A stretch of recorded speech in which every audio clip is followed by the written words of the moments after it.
Parfait. Alors tout d'abord, bonjour à tous et à toutes. Les hommes en premier, t'es le seul, donc bon. on lui fait hommage. Merci à tous d'être venus. Avant de commencer cette inauguration et ce séminaire-là, qui concerne la confiance en soi et principalement la création de mon livre, The Epitome of Self-Love and Success, donc le modèle de la confiance en soi et du succès, donc qui parle de motivation, de confiance en soi, de développement personnel. Je tiens sincèrement à remercier notre partenaire d'aujourd'hui, qui est Cozy Meeting Center, qui a eu la gentillesse de nous accueillir dans ce magnifique endroit. Donc merci à eux. Et j'aimerais qu'on les applaudisse, s'il vous plaît. Merci beaucoup. Voilà. Que vous dire de plus? Je pense que je reconnais quelques visages quand même. Il y a des personnes qui me suivent sur les réseaux sociaux que je rencontre qu'aujourd'hui. Donc bienvenue à vous, bonjour à vous. Et vous avez sans doute dû me voir sur Instagram ou pour le défilé de la Fashion Week, Apollo Secret, qui est ma marque de sous-vêtements pour hommes, le Victoria's Secret version masculine, que j'ai créé il y a maintenant 4 ans. Voilà, ça remonte à il y a un peu de temps que ça, je l'ai créé à l'âge de 19 ans. C'est un âge, pour ma part et pour beaucoup de personnes, qui est un âge assez ambitieux, assez jeune, voilà, pour créer une marque, pour se lancer dans un monde qu'on ne connaît pas. Mais avec beaucoup de confiance en soi, on arrive à accomplir de grandes choses. Aujourd'hui, j'ai sorti ce livre. Un livre assez court, très rapide à lire, qui est en anglais. Donc pour celles qui ne savent pas parler anglais, il est très simple. D'accord, donc pas d'excuses. D'accord, parce qu'aujourd'hui, du moment où vous avez franchi la porte, il n'y a plus d'excuses. Donc je tiens vraiment à toutes les personnes qui sont là aujourd'hui, à partir du moment où vous ressortirez de ce séminaire-là, de cette inauguration-là, repartir avec la meilleure version de vous-même. Une version que vous avez toujours rêvé d'avoir. Le personnage, la personne que vous souhaitez être dans 5 ans, dans 10 ans, dans 15 ans, elle commence aujourd'hui. Donc à partir du moment où vous franchirez cette porte, je ne veux plus d'excuses. Plus de Netflix and chill, d'accord? Ça fait perdre du temps, énormément de temps. Donc voilà. Ce livre, je l'ai créé il y a 2 mois. Donc ça a été assez rapide. J'ai voulu partager dans ce livre-là, aujourd'hui, mon expérience personnelle, à savoir le manque de confiance en moi que j'ai pu avoir il y a quelques années de ça. Pour ceux qui le savent et qui me suivent depuis un moment, il faut savoir que j'ai été harcelée pendant 9 ans et demi. 9 ans et demi d'harcèlement à l'école. 9 ans et demi de manque de confiance en soi. 9 ans et demi de terreur et de tristesse, car je n'avais pas du tout confiance en moi. Je vois déjà quelques visages, il faut sourire. Si j'en rigole aujourd'hui, c'est que tout va très bien. Pourquoi est-ce que je vous parle de ça aujourd'hui? Je vous parle de ça aujourd'hui parce qu'il y a énormément de personnes qui manquent de confiance en elles. Et si j'ai pu le faire, toutes les personnes qui sont là aujourd'hui peuvent le faire aussi. Que ce soit dans la vie quotidienne, au travail, à l'école, en famille ou en amis. Vous pouvez y arriver aussi. Atteindre vos objectifs, rien n'est impossible. Dans ce livre-là, j'aborde plusieurs points, à savoir manifester les choses que vous souhaitez avoir dans votre vie. La loi de l'attraction. Je pense que tout le monde en a déjà entendu parler ici. Il ne suffit pas seulement d'espérer ou de l'imaginer, il faut se mettre en position comme si vous l'aviez déjà eu en fait. Je donne un exemple. Je veux perdre 5 kilos. C'est l'exemple toujours des femmes. Désolée pourtant. Je veux perdre 5 kilos. Il faut que je me mette en tête que ces 5 kilos, c'est comme si il faut que j'agisse d'une certaine manière comme si ces 5 kilos-là avaient déjà disparu. Il faut imaginer, le manifester chaque matin, au quotidien, et se mettre en position comme si vous aviez déjà acquis ça. Un deuxième exemple. Je veux avoir 10 000 € sur mon compte bancaire. Je sais pas c'est quoi ce son. Excusez-moi, je pense que c'est le chauffage. Bon, c'est pas grave. Ça rajoute une petite musique de fond. Je veux avoir 10 000 € sur mon compte bancaire. Ça semble impossible pour certains et certaines. Mais laissez-moi vous dire que c'est extrêmement simple. Pourquoi? Tout simplement avec la loi de l'attraction. Ça peut paraître très banal, très stupide pour certaines personnes, mais ça joue un très grand rôle dans votre vie, dans votre quotidien et tout simplement dans votre vie de tous les jours. Je veux avoir 10 000 €. Comment est-ce que je dois faire? travailler pour me donner les moyens de réussir. Et si l'opportunité ne vient pas à vous, créez-la. Créez votre propre opportunité. N'attendez pas d'avoir des contacts. Créez votre carnet d'adresses. Et c'est ce que j'ai fait avec ma marque Apollo Secret. D'ailleurs, je vous en parle dans ce livre-là. J'en parle dans ce livre-là d'une manière très détaillée, très précisément. Quand j'ai commencé à créer cette marque de sous-vêtements pour hommes, j'avais 19 ans. Je n'ai jamais vraiment mis un pied dans la mode, à part avec mon expérience et ma carrière de mannequin, mais jamais vraiment en tant que designer. Vous savez, la petite anecdote et qui est marrante, c'est que je suis très très grande. Je fais 1m83 pour ceux qui ne le savent pas. Et quand je voulais me lancer dans la mode, ça a été un désastre total. J'ai commencé à créer une marque pour les personnes de plus de 2 mètres. C'est une époque très folle, mais très ambitieuse encore. Donc une marque pour les personnes de 2 mètres. J'ai recruté des mannequins en ligne, sur les réseaux sociaux. J'ai réussi à avoir des mannequins, alors que je n'avais même pas 300 abonnés. Pas du tout une grande communauté que ça, finalement. J'ai réussi à faire un défilé, à avoir un lieu, à avoir une magnifique venue. Et pourquoi est-ce que je vous dis que ça a été un désastre? Parce qu'à cette époque-là, quand j'ai commencé à créer cette marque, j'avais 17 ans et demi, 18 ans.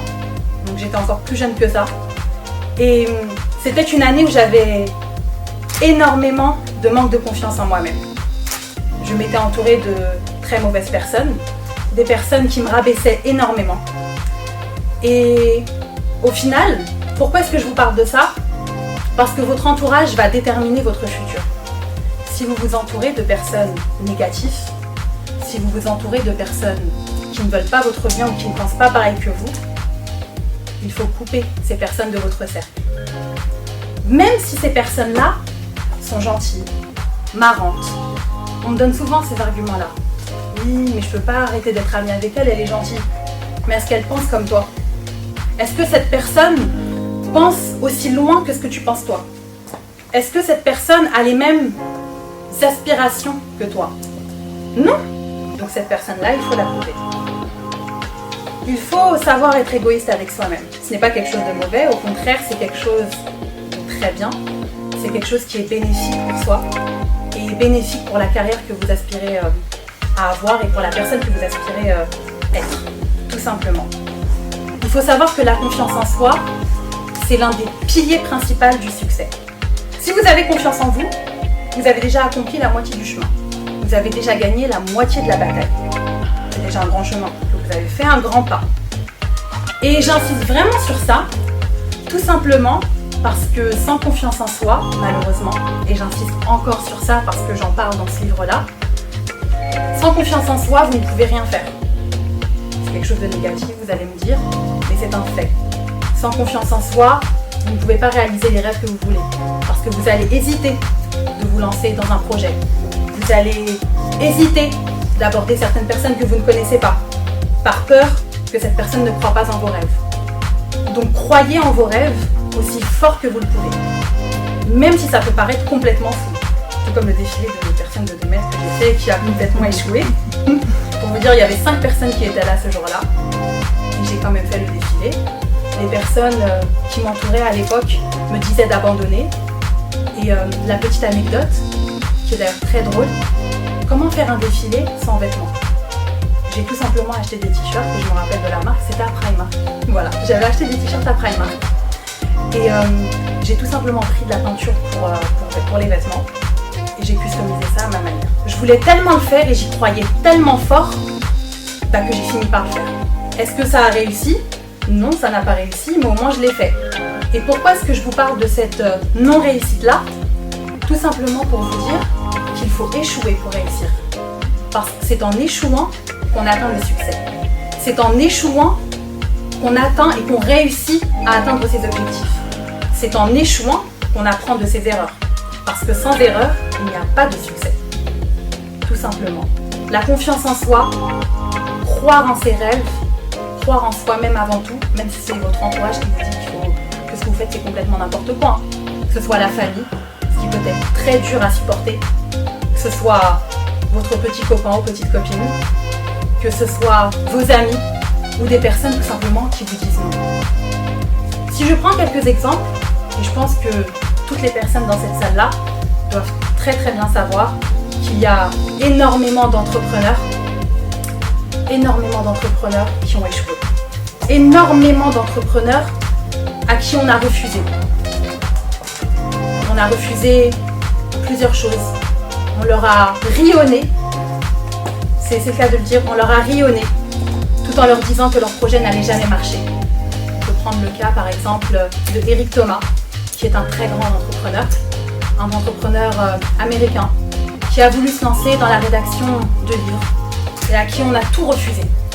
Les maisons d'édition lui riaient au nez, tout simplement. On lui disait que pour ce qu'il écrivait, il n'allait jamais réussir.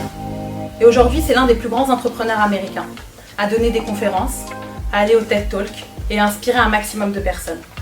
On peut prendre l'exemple, je pense, le plus commun et que tout le monde connaît, qui est celui de Walt Disney. Voilà, qui voulait tout simplement créer un très grand parc d'attractions, à qui on a refusé plusieurs prêts bancaires et qui, à force de persévérance et de confiance en soi, car il croyait très très dur comme fer, il a réussi. Aujourd'hui, on peut voir que partout dans le monde, et même en France, on a ce très très grand parc d'attractions. Est-ce que vous pensez qu'en ayant un manque de confiance en soi, vous pouvez réussir? Et je le demande au public aujourd'hui. La réponse est quoi? On ne peut pas réussir sans un manque de confiance en soi. Avoir confiance en soi, c'est, encore une fois, être dans sa bulle, se retrouver parfois, et là je parle vraiment pour tous les entrepreneurs et pour toutes les personnes qui entreprennent, qui commencent un business, qui souhaitent tout simplement, qui ont ce souhait-là d'accomplir quelque chose, d'avoir confiance en eux. On est parfois seul et il faut avoir le mental pour. Il faut savoir faire des concessions. Tout comme la pléthore de concessions que j'ai pu faire pour écrire ce livre-là. J'ai pu écrire ce livre-là en 1 mois. 1 mois, tout simplement pour le rédiger. Je manquais énormément d'inspiration. J'ai beaucoup bloqué. Il y a des week-ends où je ne sortais pas. Déjà que je ne sors pas beaucoup. Il y a des week-ends où je ne voyais personne. Des nuits blanches après nuits blanches. Des cernes énormes. Mais Dieu merci, le maquillage existe. Hein. Des cernes énormes, beaucoup de fatigue. Et au final, on arrive à ce livre-là. Un livre qui, j'espère, vous plaira. Vous me ferez vos feedbacks. Il est en anglais, je le répète. Il est très facile à lire. Voilà. Et puis, pour les personnes pour qui c'est compliqué d'apprendre l'anglais, ou tout simplement de le comprendre, c'est fixez-vous ça comme objectif. Apprendre une nouvelle langue. Et ça fait partie de votre succès à vous. Que vous vouliez entreprendre, créer une entreprise, gagner en confiance en soi, ou avoir un certain job dans l'une des plus grandes entreprises du monde, peu importe que vous soyez entrepreneur ou non, tout est possible.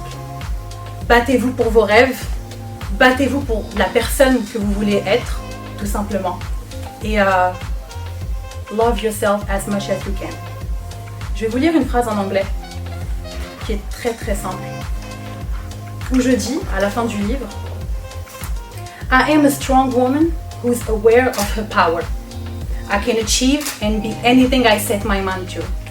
Et j'insiste vraiment énormément sur cette dernière phrase-là. I can set my mind to anything I really want to achieve. Why? Tout simplement parce que ce que cette phrase veut dire, c'est je peux être et je peux acquérir tout ce dont je me mets en tête. C'est aussi simple que ça. Chaque chose que vous imaginez a une conséquence sur votre vie actuelle. Chaque chose que vous dites à l'oral, que ce soit négatif ou positive, a une conséquence sur votre vie actuelle et sur vos projets. Si vous dites une phrase négative, elle aura beaucoup plus de conséquences négatives, malheureusement, sur ce que vous souhaitez entreprendre. Commencez sa journée en étant reconnaissant d'être vivant, reconnaissant d'avoir une chance en plus, une journée en plus, d'atteindre vos objectifs, de faire un pas en plus vers la direction où vous souhaitez aller, et commencer la journée en étant positif. Ça peut être très compliqué par moments pour certaines personnes, vous savez.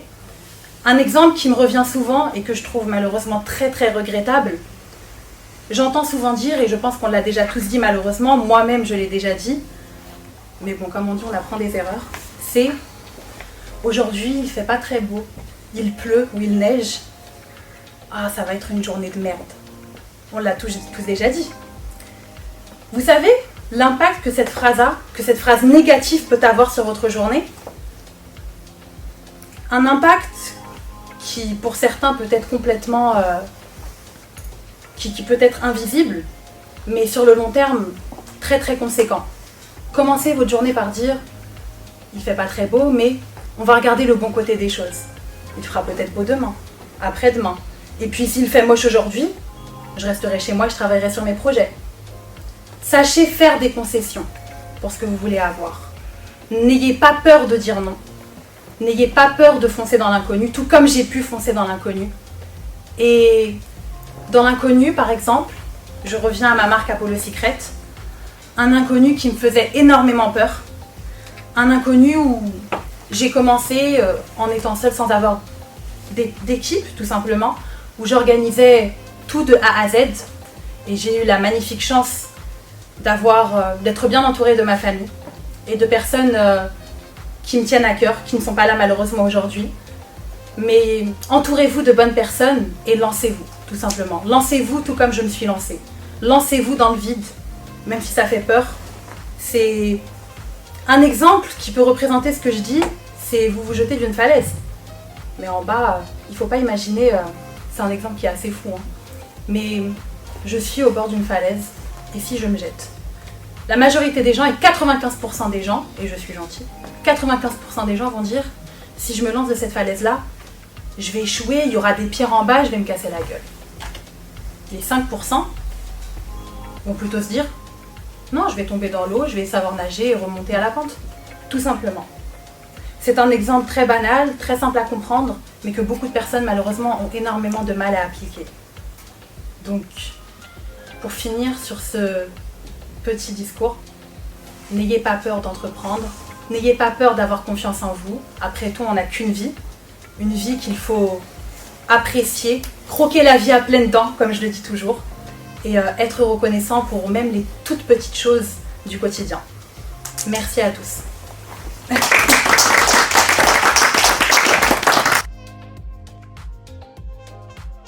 Alors, pour répondre à ta question, oui, je compte faire une version française, celle-ci elle est en anglais, pour toucher un public beaucoup plus à l'international, l'élargir, et vu que j'ai un public très anglophone qui me suit sur les réseaux sociaux, j'ai pris la décision de le faire en anglais.